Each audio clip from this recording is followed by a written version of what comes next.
Hey everyone, Stacks here. Welcome back to the channel, guys. Today I'm checking out X-Men Fantastic Four number 3 by Chip Zdarsky with Terry Dodson as your artist. And, well, I'm not going to get into the color artist because I don't want you. Once we get into this, man, there's some issues on art here. This has definitely declined from issue 1 and 2 to now, but we'll get into that in a minute. The story, though, is top notch. Chip Zdarsky brings his A game, and it's definitely a recommend on this book. Before we get into this, two things. First, this is one of the videos that you got to make sure you like it, you subscribed, and you leave a comment down below, because if you meet all those requirements, you are entered to win this complete series, issues 1 through 4 delivered to your doorstep, and it's all yours. All you got to do is register to win. The other thing is we've been doing late night aficionados after dark live streams, but for some reason YouTube is throttling live streams right now. So if you're sitting at home and you're losing your mind right now, man, 10 p.m. Central Standard Time, we've been hopping online most nights. You might have to go all the way down to my channel to find the link for it, or follow me on Twitter. But we've been doing them pretty much every night, so come check us out and hang out with us. Just relax and talk comic books and geekdom for a little while. Anyways, I'm sure everybody's hit the subscribe button and like this by now, but let's go ahead and get into X-Men Fantastic Four number 3. So the book starts out on the heels of Professor X's comment that we need to get Kate and her team back, plus the mutants they were rescuing. And as far as the Fantastic Four, we need to explain to them how things are now, in no uncertain terms. So they have a jet full of mutants taking off after the Fantastic Car and the Fantastic Four who's getting away. So as they're closing in, Beast radios to the back and tells Cyclops, look, we can use you up here. We'll be on them in 30 seconds. So Cyclops hurries up to the front, and Professor X says, now be careful. This could lead to a war that we do not want. And Scott just looks back over his shoulder and says, not today, Professor. Logan, what's the situation? Logan gives him the rundown, telling him, look, Ben Grimm's piloting, and you're going to need some of that Summers touch here, Slim. And Scott's just, as cool as the other side of the pillow.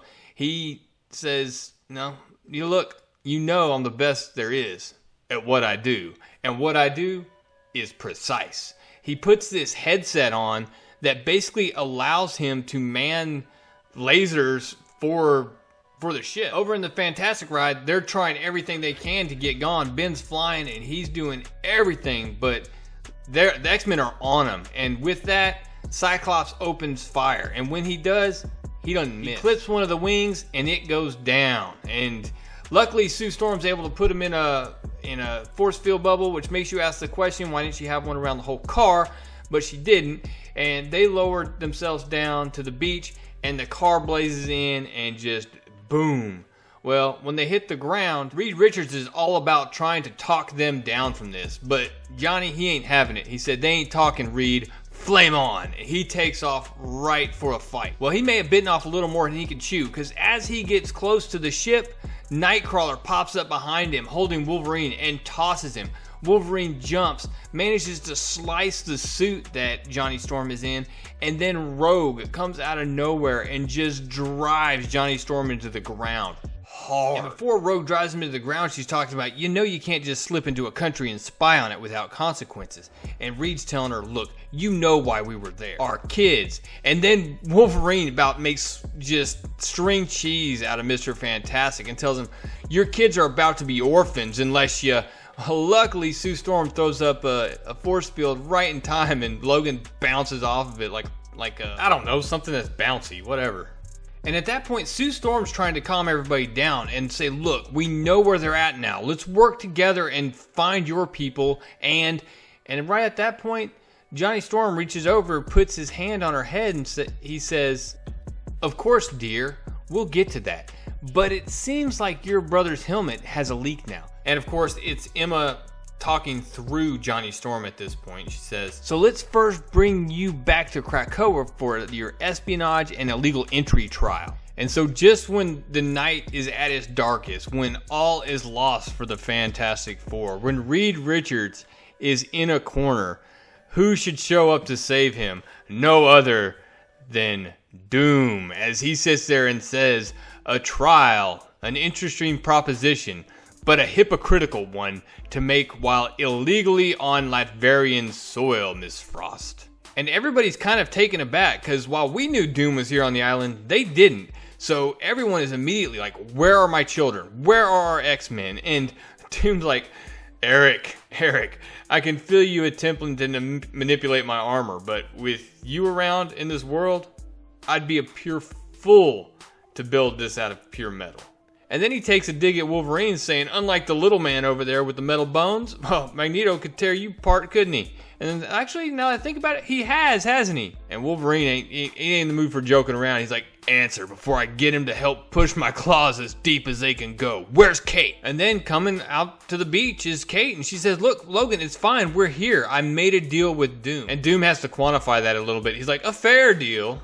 And from then, Doom starts to explain the deal about how, Kate came to the island looking for mutants, and they're safe here on the island. And as long as they're willing to leave them that way, as long as they respect the sovereignty of Latveria, then Doom will restore the greatest mutant to his former glory, talking about Franklin. And Sue freaks out. She's like, Franklin, if you so much touched a hair on his head, and he's like, whoa, Susan, those children mean the world to me.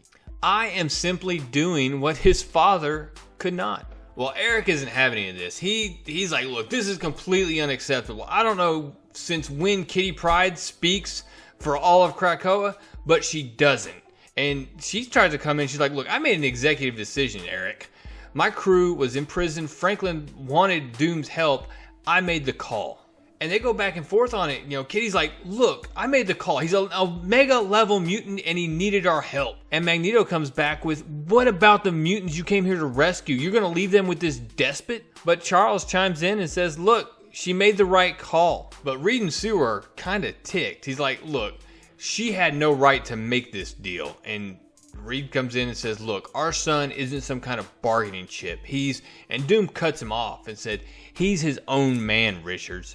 A piece of him is missing. You know how that feels, how that's felt for years.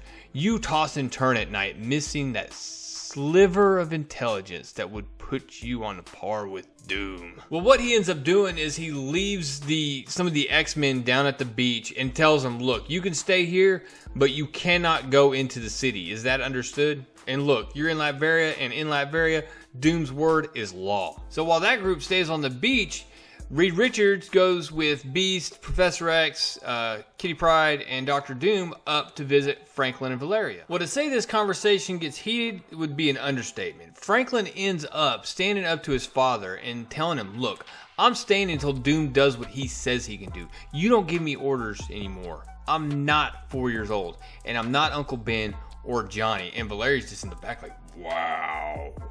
And Reed's only defense here is, son, we can't trust him.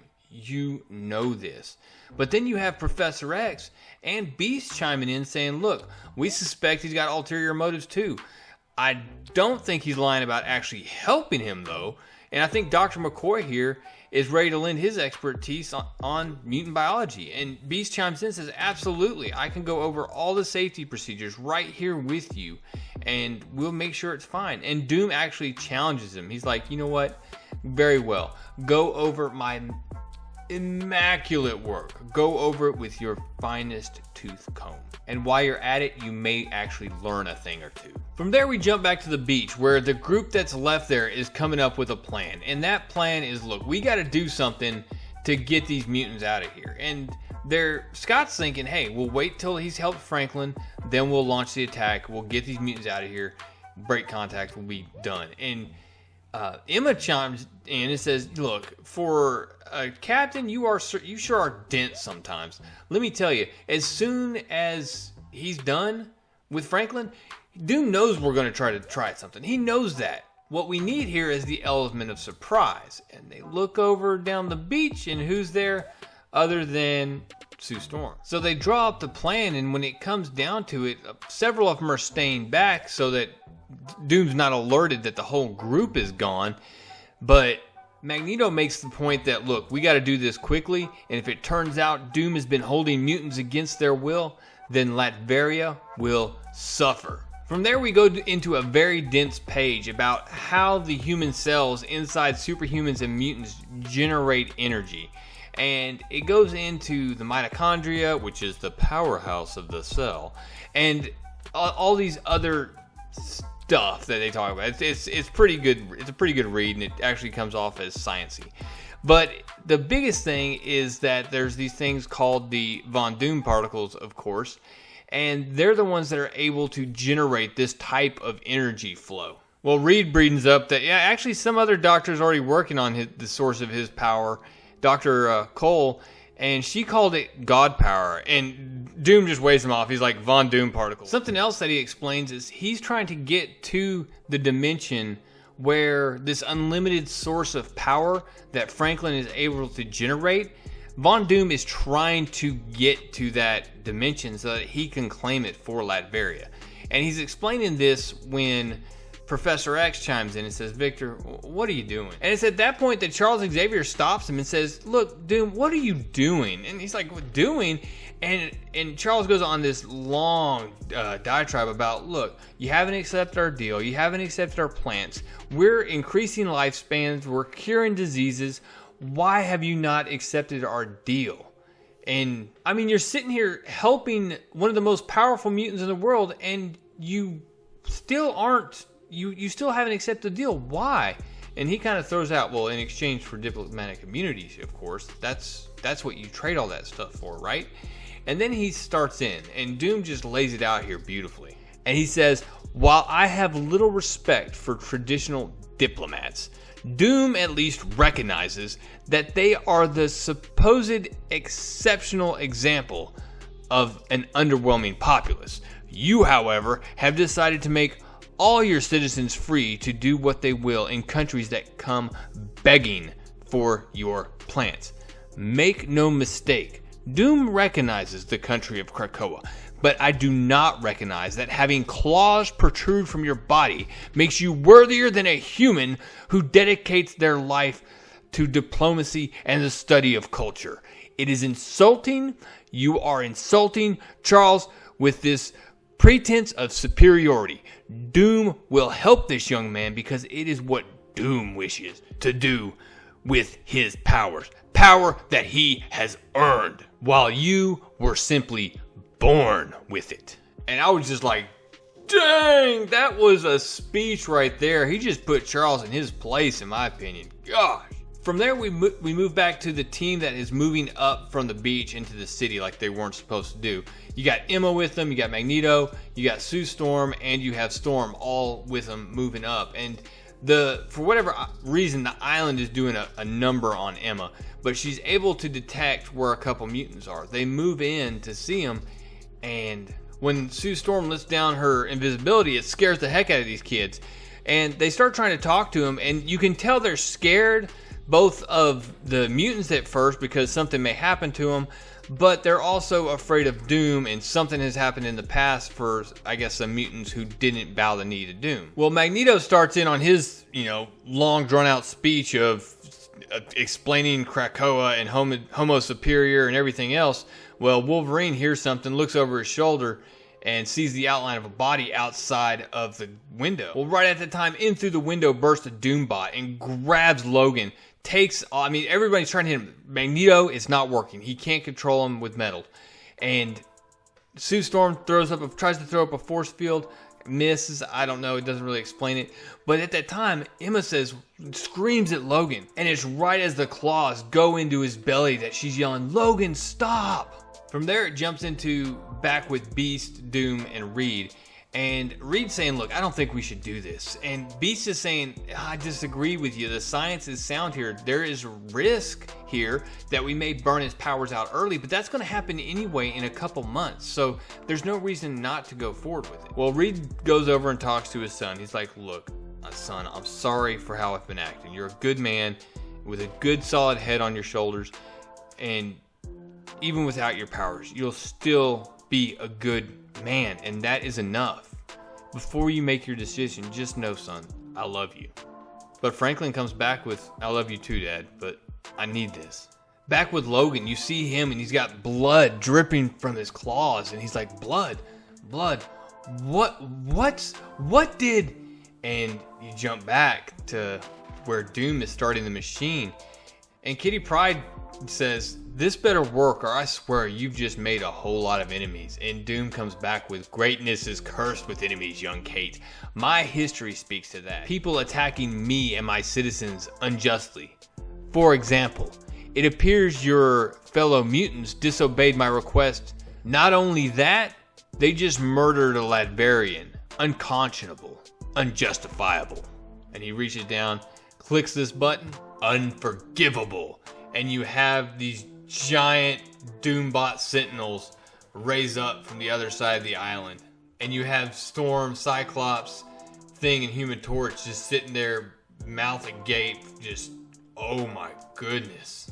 What in the blazes is this? And that's it for X-Men Fantastic Four number 3. The art in this really fluctuated between good and seemingly rushed. There's some pages in here that are just bad. I posted a couple of them on Twitter if you're following me there at comic_stacks. I posted a couple of the shots, and I'll show them here too, but I mean, they were just bad. I blew them up and it looked like, 5th grade refrigerator art. And really who I feel bad in all of that for is Chip Zdarsky, because Chip Zdarsky is putting it down with his story. I mean, it's really good writing. The dialogue is good. The characterizations are on point. I'm really enjoying this story. And whether you side with the Fantastic Four of this or the X-Men on this, you can see from the Doom perspective of with his speech and everything he's saying, how world leaders would think and approach this situation where they are begging for these goods, these magical drugs, but it comes with a cost. And Doom and some other countries like Wakanda are not willing to pay that cost just to allow mutants running around doing whatever they want. Another interesting point is you just had a citizen of Latveria murdered by Wolverine, and he's a mutant, so theoretically they can resurrect him. But if you do that, you just let Doom know what's going on, that you have a way to resurrect anybody, and it's only going to take a matter of time before he figures out what's going on. I'm really hoping that this next issue, the art gets better, because, like I said, there were some low points in this, and really because, this last pick here of the Doombots looks awesome, and I want to see X-Men and Fantastic Four versus some giant Doom Sentinels. I want to see it, and I want it to be awesome when I see it. So this is number 3 in a 4-part series. So the next one will be the big conclusion. I'm interested to see what happens. Something tells me Franklin Richards is going to get his power back, and he's going to stop everybody and put this whole conflict to an end. Throw some Sentinel bots around, and that'll be it. Just because I think that's what it's going to be doesn't mean I don't want to see it, though, right? So I'll be picking this up, of course, whenever it comes out, guys. Unfortunately, with the Diamond distribution shutdown, we don't know when that's going to be. Regardless, I'm still going to do the giveaway for the whole series, so make sure you like, subscribe, and leave a comment down below. Hey, if you need a comment, man, just remember all those healthcare workers out there right now, our nurses, doctors, and everyone making that system run out there on the front lines, guys. Much respect for them, guys and gals. Thank y'all for what you do for everybody right now, especially in a time of crisis like this. Anyways, guys, I appreciate you stopping by, checking out the channel, and I hope you guys have a good, safe rest of the week. That's all I got. Real Comic Stacks, out.